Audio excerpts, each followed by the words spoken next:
Hey folks, haven't seen you since the summer, but why not wait for the coldest year thus far to go ahead and make a video. Something I think is worth making. Here goes. Okay, for you electricity people. You may know I use electric fencing, not so much to keep my birds in, but it's more for keeping predators out. It works. Coyotes and bobcats have gotten zapped on this thing multiple times. I've seen it, I've heard it, and it keeps them away from my flock. So, if it snows, this electronet becomes useless. If you get a certain amount of snow, it arcs it out. You can't have a ton of snow at it. It doesn't work. That's where the electric duck house comes in. And for this, I have one of these hot shocks. This is plugged into the house. Hot shock 5. I have 4 fiberglass posts. This is a rectangular house. 4 fiberglass posts on each corner of this, and then 1 in the middle of the long side. So 6 total. And I just do 2 strands of wire all the way around. I just wrap it. Real simple. You can do the whole length up if you want. I just keep it low where predators are apt to go. And then when they're in there at night, or I also use this in the summer actually as a brooder, but when they're in there, whatever you got you want protected, I just put the strands across the doorway. You can see them. And I just make a little loop over there, hook it on there. And you gotta I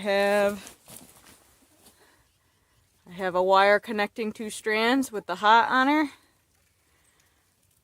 I've got my grounding rod there.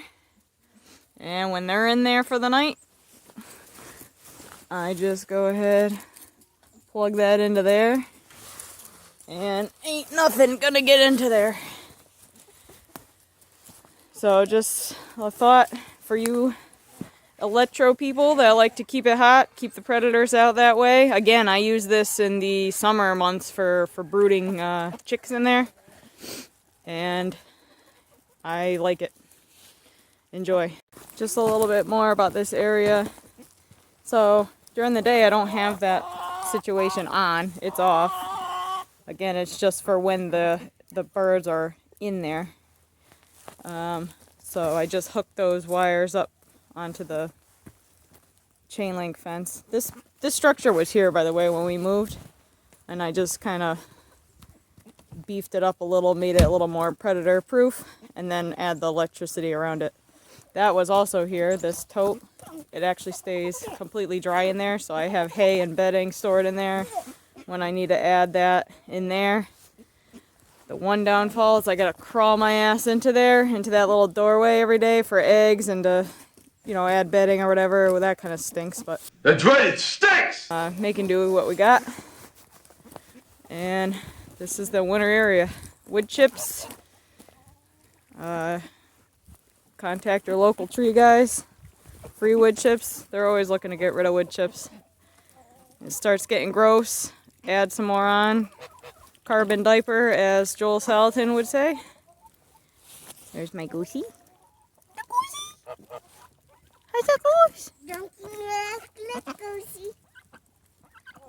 Okay.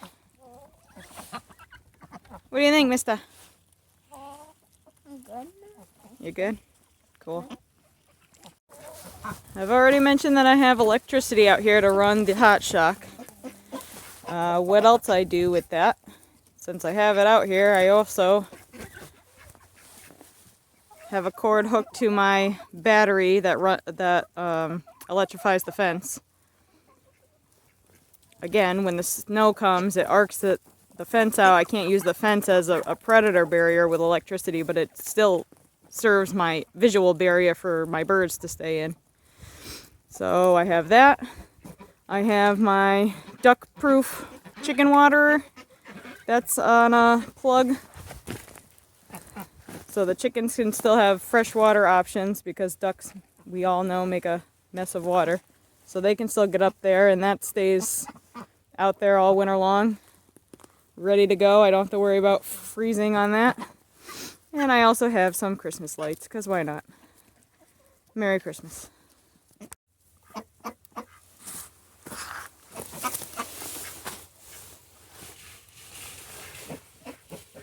Oh yeah. See that?